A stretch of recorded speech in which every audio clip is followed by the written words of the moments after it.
super excited for this episode today. We have spent a lot of time sharing what we see as up and coming wedding trends, what the next few years are going to look like. But today we're actually going to spend some time talking about some things that we see going away. So, wedding trends that we see dying off, that's the topic for today's episode. So excited to hear what Mike and Kristina think. I know I sure have some that I think need to die. Lots and lots of things that need to die. And for one thing, starting off, is the dollar dance. The dollar dance is just so far out of it and so outdated. Not that I know the bride and groom likes to collect that money, but I mean, in today's society, I'm tired of seeing For that. people listening that don't know what the dollar dance is, explain. Yes, Well- Mike, please do explain that to us. Okay, It so does, I agree, it needs to die. the bride and the groom goes up on the dance floor and they start dancing together, but then every guest that wants to come up will come up and give them $1 and they'll break into that person's dance. So you'll have 2 or 3 seconds and then the next person will come up and give $1 and the next person give $1.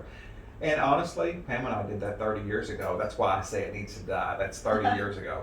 And yeah, we collected probably $200, but still, it's a thing that's in the I past. haven't done a dollar dance at one of my weddings probably in the last 3 years, but I would almost pay my clients $200 not to do the dollar dance. Definitely.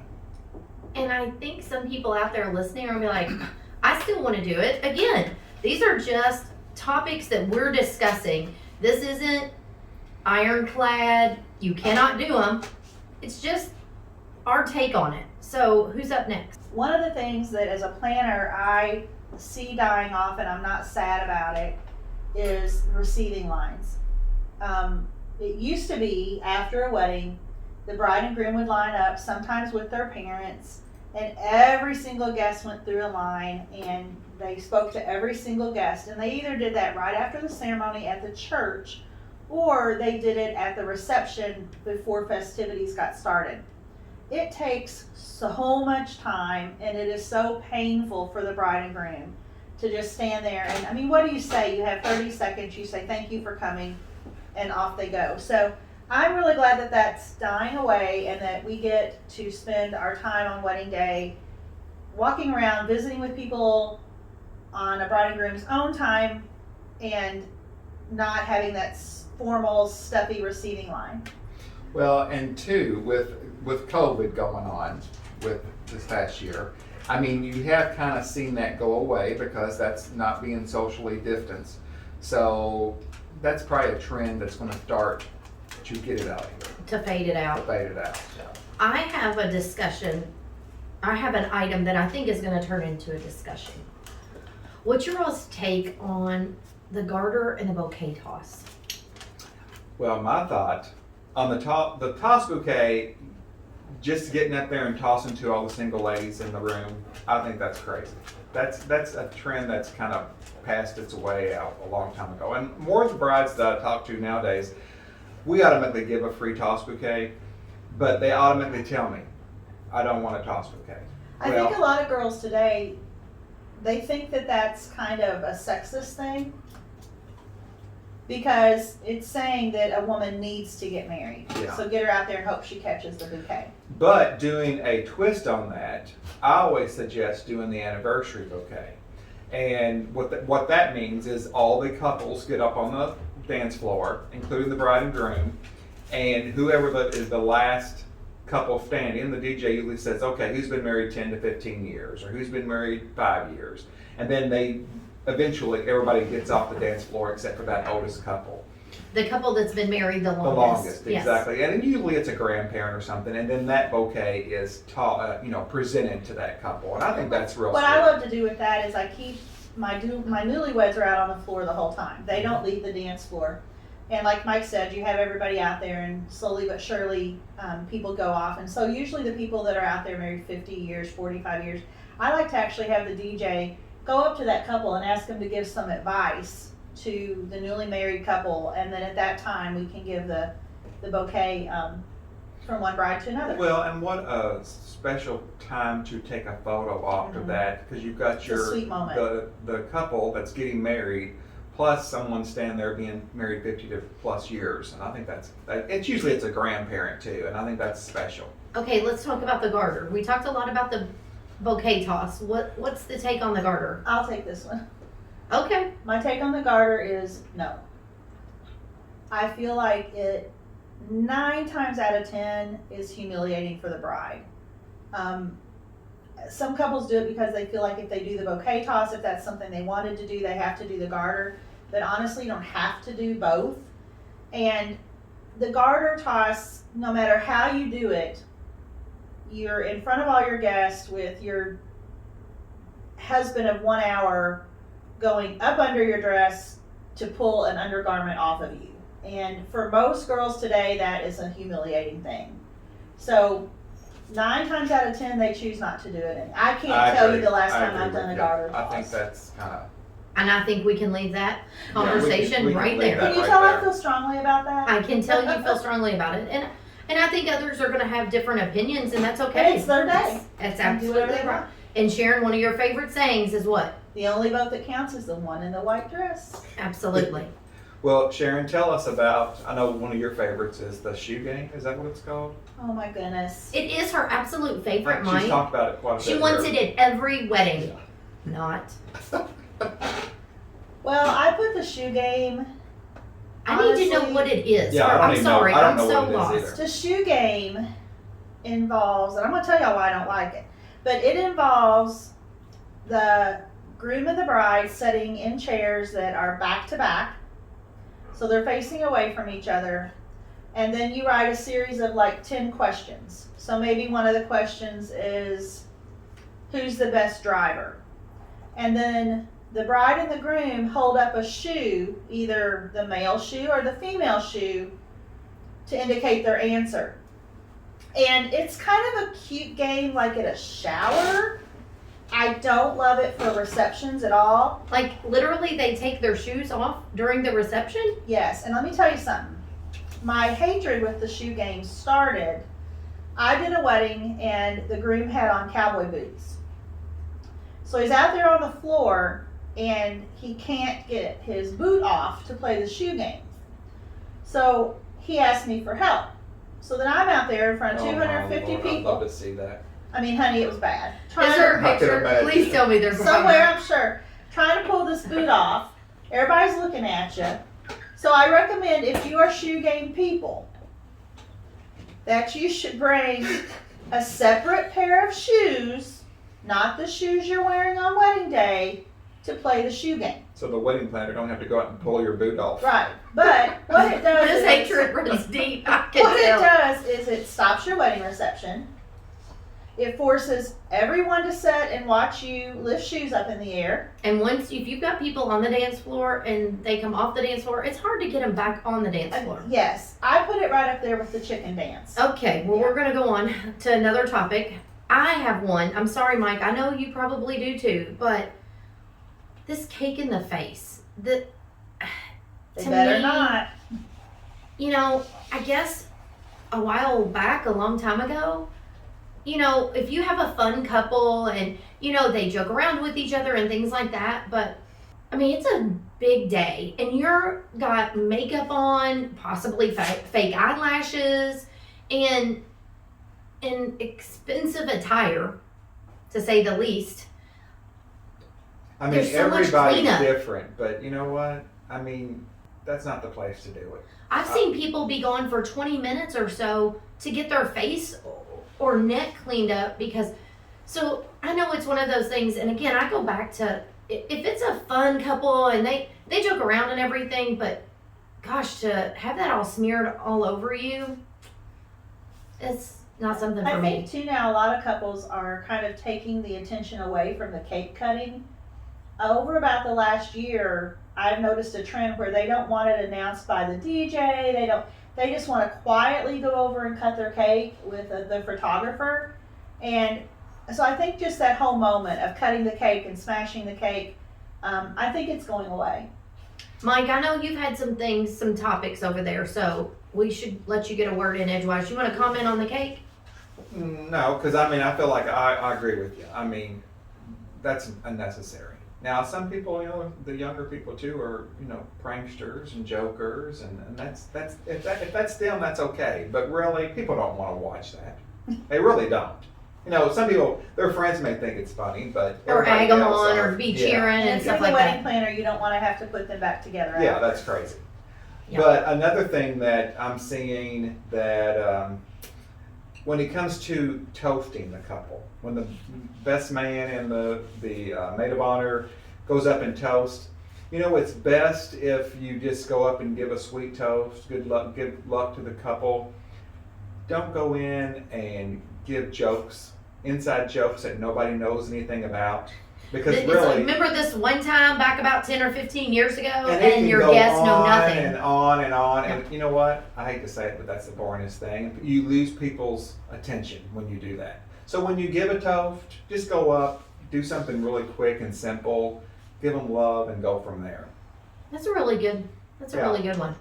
All right, Sharon. I know your list has got to be long. I think one of the things that I see going away, and I didn't at first know how I feel about it, but now I'm pretty convicted that it's the right thing. It used to be that every bridesmaid wore exactly the same dress, not just the same color, but exactly the same dress. And I think, a woman is going to photograph better. She's going to be happier if you allow her to be in something she's comfortable in. And with so many different body types, and some bridesmaids are in their 50s and some bridesmaids are in their 20s, and there are just so many different types of women that I think in order to respect your bridal party, one of the things I see going away is that uniformity. I think pick a color, or even pick a color palette, and then let your bridesmaids all choose the style of dress that they're most comfortable in. That's a really good point. And I've seen some recent weddings, some of yours, that just amazing how every bridesmaid really popped, and it flowed so well with the bride's dress. A comfortable Absolutely woman amazing. takes a better picture. Yeah, we've Hands talked down, about that yeah. before. That's Something else that I see that, believe it or not, people still ask for them, but you're not seeing them as much anymore, is candelabras at the wedding.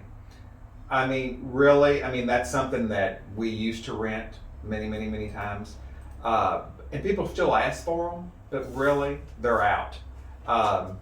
More times at the church and the reception now, the decorations and everything are less simpler than they used to be. Especially at the church. For the altar arrangements, if you just do 2 columns and two arrangements, that's plenty. But used to, for example, I know I keep going back to Pam and I, but when Pam and I got married, we had over 400 candles on the altar.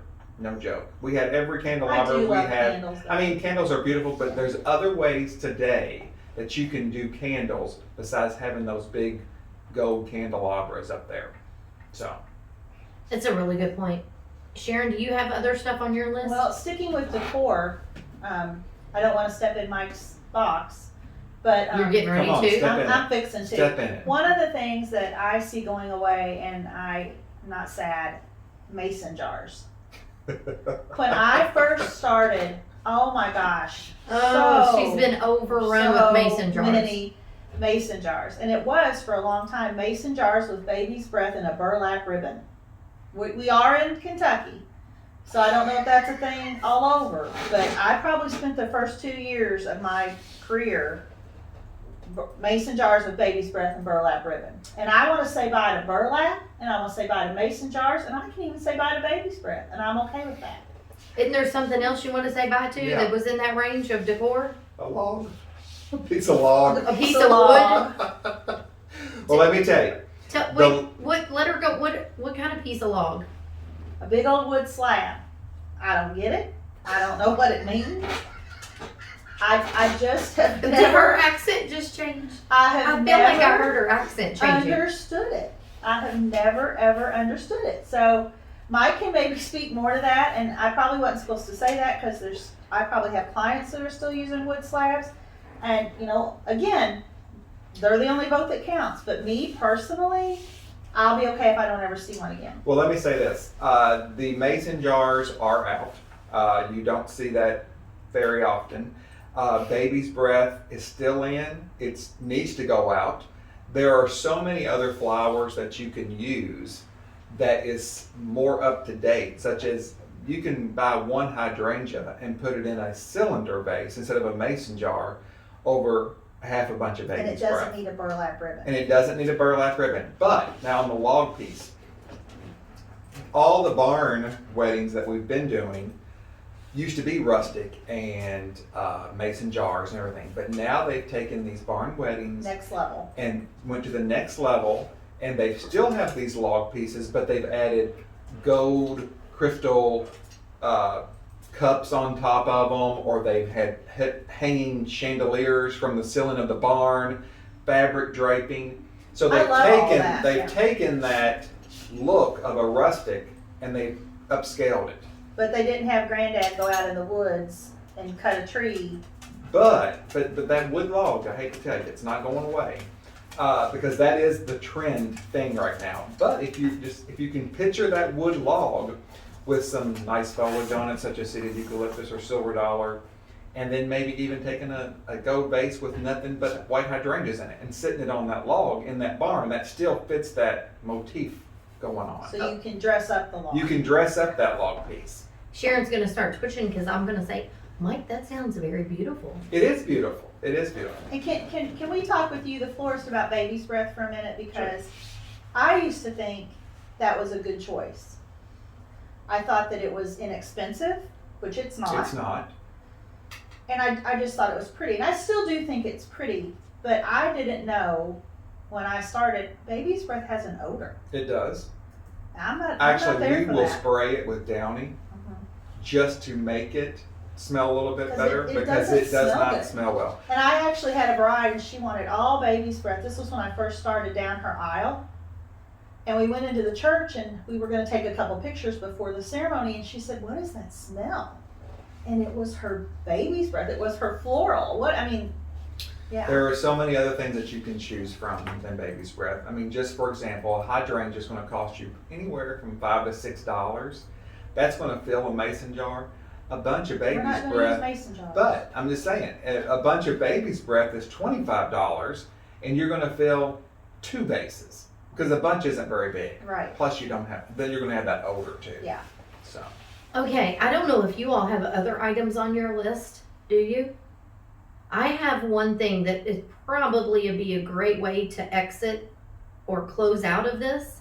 It has to do with exiting. But what is your thoughts on exiting in a car with, the just married sign, or I know they used to do the cans behind them.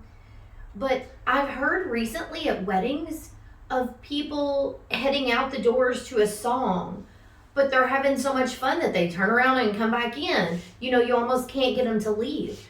Is that whole leaving in a car together thing, is it time for it to go away? Sharon could probably talk more on this, but personally, really what we're seeing is, they've rented a nice car, they've rented an antique car, or they've rented a limousine. But you do see the couple come back in and party more. And then they do eventually leave. But they usually have a sparkler exit or something like that. But even my niece that got married a couple years ago, they had a big sparkler exit. You thought they were leaving? They didn't leave. Everybody, the guests left, but they were still back in on the dance floor dancing. I love a good exit, but I also love the exit because of the photos. So That's what I was going to say. It's more about the photos. What goes into the logistics of that a lot of people don't know is a photographer is hired for a number of hours on wedding day. So usually the photographer is not there at 11:30 or midnight when that reception's over. So most of these amazing pictures you see of exits are a fake exit. It's staged almost. Yeah, I've done lighted balloons, I've done glow sticks. I honestly can say I have never personally done a wedding where they threw rice. I think that's much more old school, but yeah, most of those exits aren't real. But I do love when we get the great picture in front of I had a bride last summer, she rented a Rolls Royce and we put little LED lights in each of her. We have pearl balloons. We put LED lights in each balloon. We passed out 250 balloons, and it was gorgeous. The pictures are gorgeous, and that really was her exit. Was that at Churchill Downs? Mm-hmm. And that's the first one I've seen that was really the real, like they got in the car and they left. I think one of the things people will take away from this episode, I wonder how many people out there that hadn't been to weddings or weddings recently thought about those being staged for photos. You know, that exit being staged. Mm-hmm. You know, and that's not the actual time they and leave. what you have to be careful as a planner with that is, you have 250 people. I'll just stay with that number in your reception, and you have the DJ announce, "Hey, we're gonna do an exit to take some pictures," and no matter how many times they say, "But we're gonna keep the party going, come back in." Probably a fourth of your guests are gonna leave at that time. So it's a fine line you have to walk, and sometimes it's worth paying your photographer to stay. Well, do you all have anything else? I thought that was a great way to kind of wrap this up. I think we touched on some things that some are going to agree with us, and others, I tell you what. Well, all these were suggestions, so Again. you do what you want. Absolutely. As Sharon always says, it's your day. You get to make the decisions. And these are just our personal opinions, and if my clients ask me, I'm going to tell them how I feel about it. But if they want this in their wedding, it's their wedding, and I'm sure if Mike gets asked to make, mason jars with baby's breath, if that's what that bride wants, that's what he'll do. You have to do what's right for you, but there are definitely trends in the wedding industry that we can see come and go. And there's tons of others that we could cover too, but that's another episode. I think we'll break this into two. All right, this is a great time to tell you, we want to hear from you. Tell us, what trends would you like to see go? What things did you do at your wedding if you're already married, or if you're planning your wedding? Share with us what you're doing. Maybe it's something unique. Maybe you're sticking to some traditions. Just go to our website, theringthebling.com, and you can either click the contact button or you can click the microphone and record a message to us. Now, I'll tell you a couple of things. On our upcoming episodes, we are going to start doing a listener of the week. So if you would like to be featured on that, give us some feedback. That can be, you can write us a review. We love reviews. Sharon, what do we really like though? A glowing 5-star review. Absolutely. And we just want to hear from you, and we would like to feature that on some of our episodes. So we hope that you enjoyed listening, and until next time, see ya. This episode of The Ring, The Bling, and All the Things was brought to you by The Wedding Experts, whose mission is to connect engaged couples easily and efficiently to local wedding experts.